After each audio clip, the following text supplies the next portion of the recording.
Welcome back to Eon Timeless History. I'm truly glad you're here. Today we're setting sail on one of the greatest adventures ever written, a story that has survived for nearly 3,000 years and continues to inspire generations of readers, filmmakers, historians, and storytellers. With Christopher Nolan bringing the Odyssey to the big screen, millions of people are about to discover the incredible journey of Odysseus.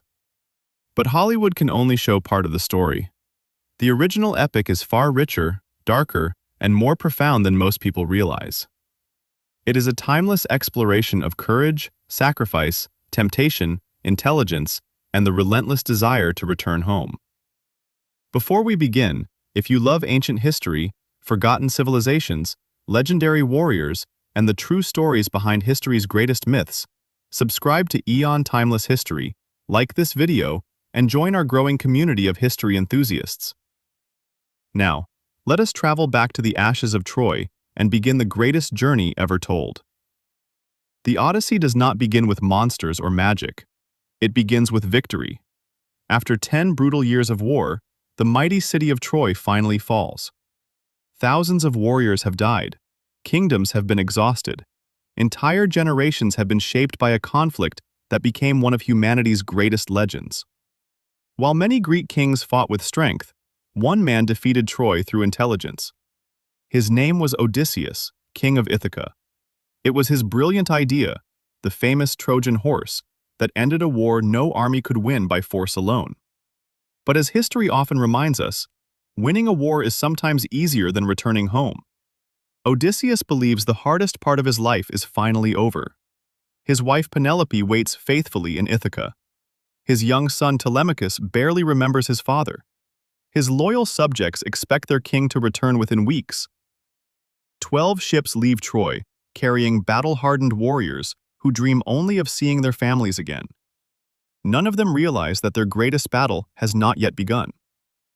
Ancient Greece viewed the sea as both a pathway and a living force controlled by divine powers. Every wave belonged to the gods. Every storm carried purpose. Every voyage required respect. Odysseus, however, would soon learn what happens when a mortal earns the hatred of one of Olympus's most powerful deities.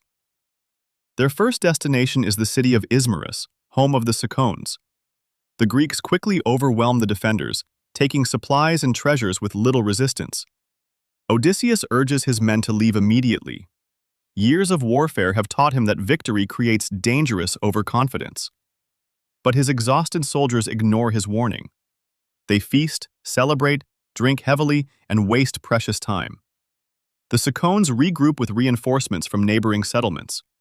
Before sunrise, they launch a devastating counterattack. The Greeks are caught completely off guard. Many experienced warriors fall before the survivors finally retreat to their ships. It is a painful lesson that echoes throughout the entire Odyssey. Pride often destroys what wisdom has already won. Driven off course by violent winds, the fleet reaches a mysterious land unlike anything they have ever seen. Here live the Lotus-Eaters, peaceful people who offer visitors only one simple gift, a beautiful flower known as the lotus. There are no armies, no traps, no violence. Yet this peaceful island hides one of the greatest dangers of all. Several sailors taste the lotus and immediately lose every memory of home. They forget their families. They forget Ithaca. They forget the war and every reason they ever wished to return. They simply want to remain forever in perfect happiness. Odysseus immediately recognizes the true threat. Sometimes, the greatest enemy is not pain, but comfort. Not suffering, but forgetting your purpose. He physically drags his men back onto the ships, ties them down, and orders the fleet to leave before anyone else can taste the flower. It is the first time we see why Odysseus is different from other heroes. His greatest weapon is not strength, it is discipline. Soon afterward, they arrive at one of the most famous locations in all mythology, the land of the Cyclopes. Here, giant one-eyed beings live outside civilization, recognizing neither laws nor hospitality.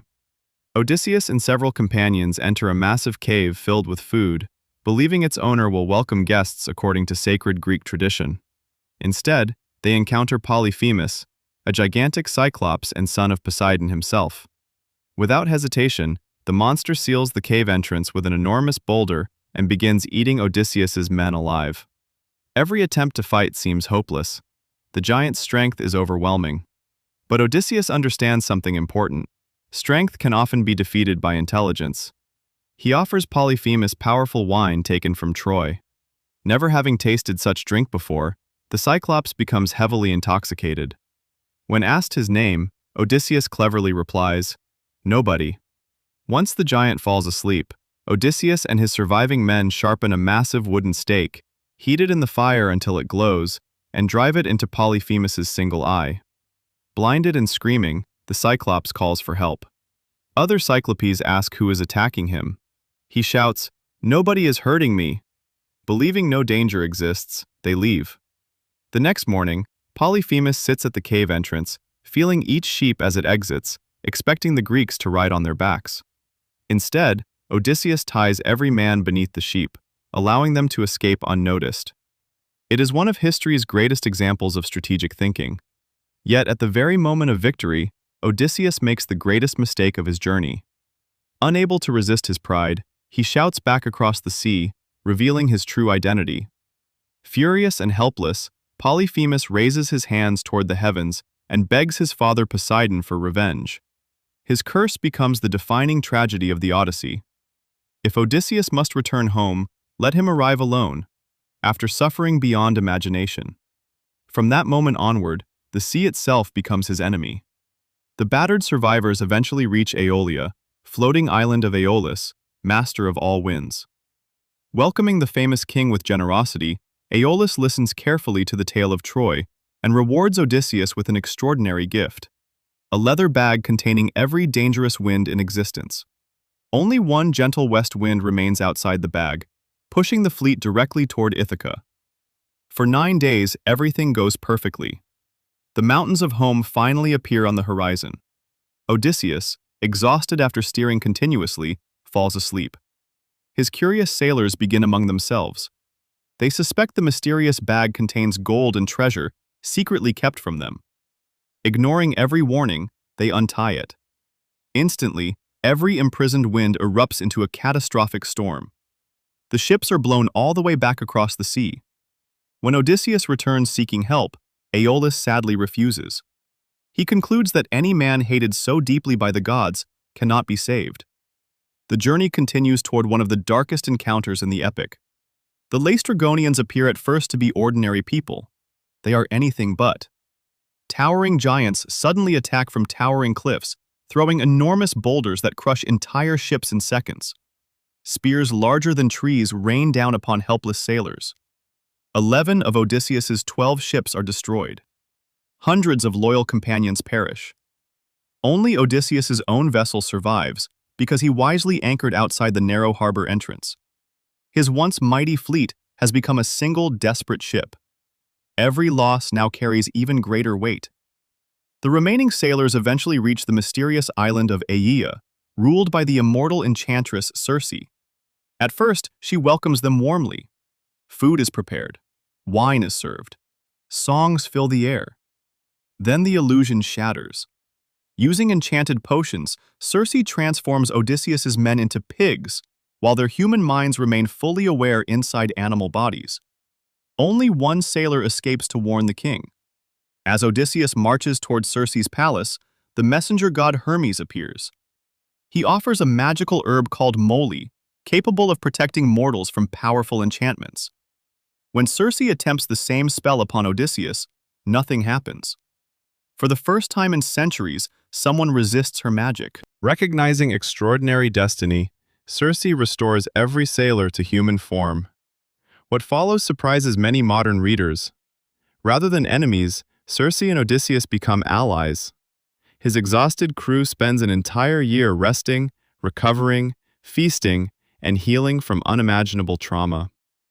Eventually, his men remind him why they began this journey. Home still waits. Before they depart, Circe delivers the most frightening instruction yet. To find the path home, Odysseus must first travel where no living hero willingly goes: the Underworld. At the edge of the world, where darkness meets the endless ocean, Odysseus performs sacred rituals and offers sacrifices to summon the spirits of the dead. Among the countless souls emerges the blind prophet Tiresias. His warning is unforgettable. Do not harm the sacred cattle of Helios. Respect the gods. Even after reaching Ithaca, your journey will not truly be over. Odysseus also encounters the ghost of his beloved mother, who died from grief while waiting for his return. He reaches out desperately to embrace her. His arms pass through empty air. It is one of the most heartbreaking moments in all ancient literature. He meets fallen heroes from Troy, old friends, former enemies, great kings whose glory now means nothing in death. The Underworld reminds every listener that no mortal escapes fate. Leaving the land of the dead, Odysseus sails toward another legendary challenge, the Sirens. Unlike monsters relying on brute force, the Sirens destroy through irresistible knowledge. Their voices promise hidden truths, ultimate wisdom, and perfect understanding. Every sailor who follows their song crashes upon the rocks.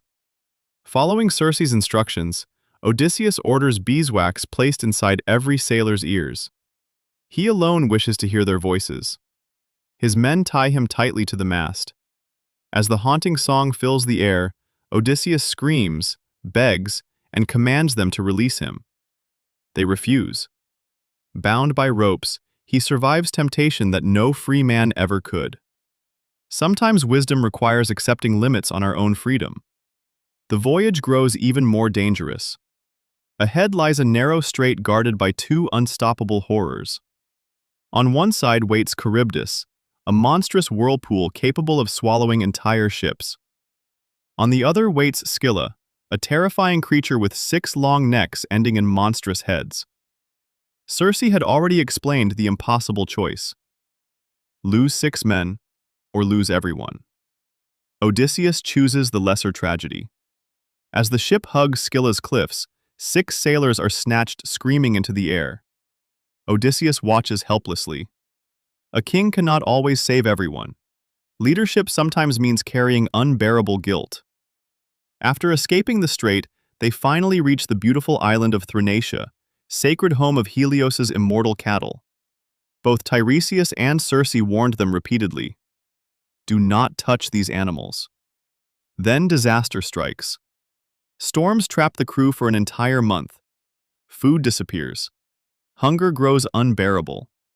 While Odysseus sleeps, desperate sailors convince themselves that death by starvation is worse than divine punishment. They slaughter the sacred cattle. Helios demands justice before the gods. Zeus answers. As soon as the survivors sail again, a thunderbolt shatters the ship. Lightning tears through wood and sail alike. Every remaining companion dies. Only Odysseus survives. After nearly 20 years of war and wandering, the great king becomes completely alone. Floating across endless waters on broken wreckage, Odysseus eventually reaches Ogygia, paradise island of the immortal nymph Calypso. She rescues him. She loves him. She offers something no human has ever truly possessed: immortality. Remain forever. Never age. Never suffer. Never die. Many legends would end here. Odysseus refuses. For 7 long years he lives beside Calypso. Yet every sunset he sits upon the shore looking toward the distant horizon, longing not for eternal life, but for home. His greatest dream is not becoming immortal. It is simply seeing his wife once more. Moved by his unwavering devotion, the gods finally intervene. Hermes delivers Zeus's command. Calypso must let him leave. Reluctantly, she helps him build a sturdy raft. But Poseidon has not forgotten. The sea erupts again. Another violent storm destroys the raft. Once more, Odysseus survives only through extraordinary determination. He washes ashore on the island of the Phaeacians. There, Princess Nausicaa discovers the exhausted stranger. Rather than fearing him, she offers kindness. The royal family welcomes Odysseus with honor. Only then does he finally reveal his true identity. In one extraordinary evening, he recounts everything, from Troy to Calypso. The Phaeacians listen in, stunned silence. Recognizing both his suffering and greatness, they provide a magnificent ship, priceless gifts, and an escort home. At last, after 20 years, Odysseus reaches Ithaca.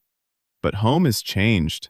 His palace has been occupied by arrogant noblemen known as the suitors. Believing the king dead, they compete for Queen Penelope's hand in marriage. They consume Odysseus's wealth. They insult his servants. They plot to murder his son Telemachus. Athena disguises Odysseus as an old beggar. No one recognizes the king. No one except his ancient dog, Argos.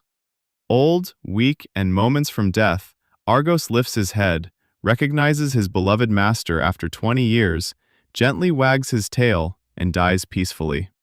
It is among the most emotional reunions in all literature. Meanwhile, Penelope has delayed remarriage through remarkable intelligence. She announces a final contest. Any man capable of stringing Odysseus's enormous bow and shooting an arrow cleanly through 12 aligned axe heads will become her husband. One after another, powerful warriors fail. Even lifting the bow proves impossible. Then the old beggar requests a chance. The room erupts with laughter.